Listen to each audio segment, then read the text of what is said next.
Ginger Z is leading our extreme weather team.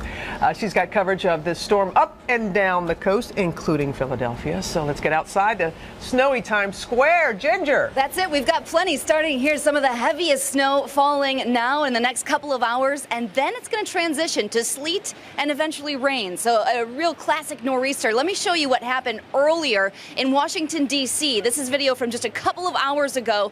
And it was heavy, blinding snow. You should see the Capitol in the background there. And you can hardly. They've had almost a foot already in Washington, D.C., and those heavy snow totals are now moving north. Here's what you can expect accumulation-wise on top of what you already have. Look at this graphic with me here. So again, west of D.C., some more heavy stuff, and especially west of the I-95 corridor. As we've been saying, that coastal part is what I'm concerned about mixing in. You're looking at the radar right now. It is not only snowing heavily along that line, but look at this. We're going to move south to Atlanta, where it is still snowing. That's right, the back end of it, and exactly where we have our Steve Osinsami on the travel nightmares from there through the Carolinas. Steve?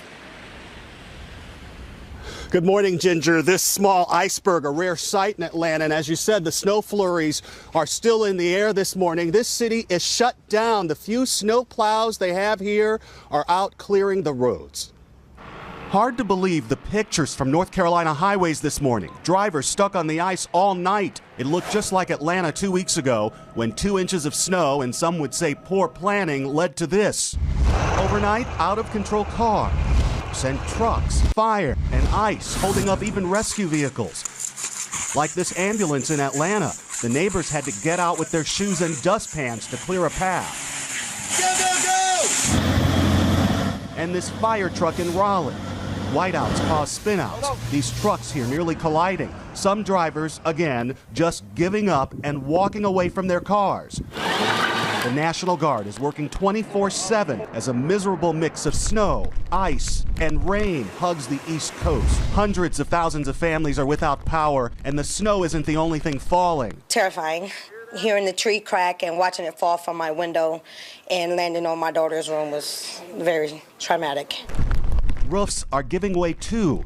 I was standing out here playing with my kids, and next thing I know, I seen the roof caved in.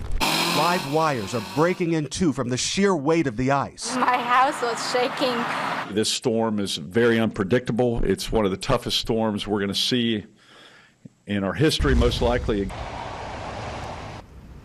This storm has stranded passengers on I-40 in Tennessee, shut down the federal government, and it's about to put a big thorn in the middle of Valentine's Day deliveries this week. Robin? It will do that. All right, Steve, thank you. As we mentioned, a real mess also in North Carolina. Highways there turning into parking lots, and Angelica Alvarez of our station WTVD is on the road in Raleigh, North Carolina. Good morning, Angelica. How's it going there? Good morning, Robin. Well, yeah, North Carolina is not really listening to the timing of the start of the storm. Take a look at what we're seeing. A lot of drivers found themselves caught in this storm. We're here driving along Glenwood Avenue here in Raleigh, and this is being dubbed a parking lot here. Several cars stranded on the side of the road, drivers choosing to abandon their cars to seek shelter from the many shelters that opened overnight. We are seeing several reports of accident, a handful of fatalities being reported, and thousands of power outages here across the state in North Carolina.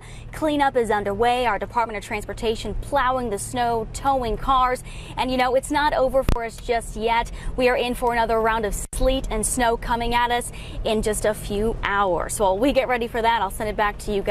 George. Okay, thank you, Angelica. We'll move up the coast now to Philadelphia. Snow picking up there right now. And this storm coming after so many in that region lost power last week. ABC's Lindsay Janis is live in Haverford Township, Pennsylvania with the latest. Good morning, Lindsay.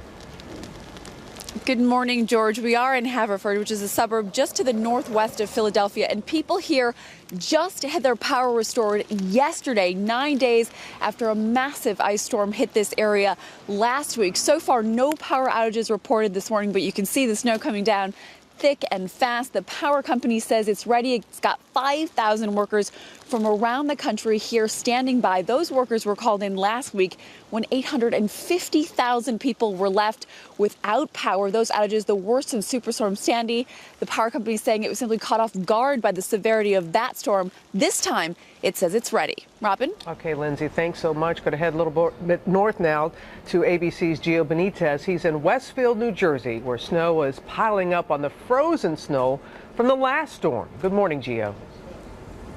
Good morning to you, Robin. Take a look. This is all that fluffy snow that's falling right now. About 10 inches expected in this area here. And, you know, you just said it. Take a look. This is the worst part of the storm right here. You have this ice that built up here during the last storm, this heavy ice. The snow is falling right on top of it, creating more problems here. And Ginger said it. This storm later this afternoon, this snowfall is going to be turning into rain and sleet. So it's going to be slushy here.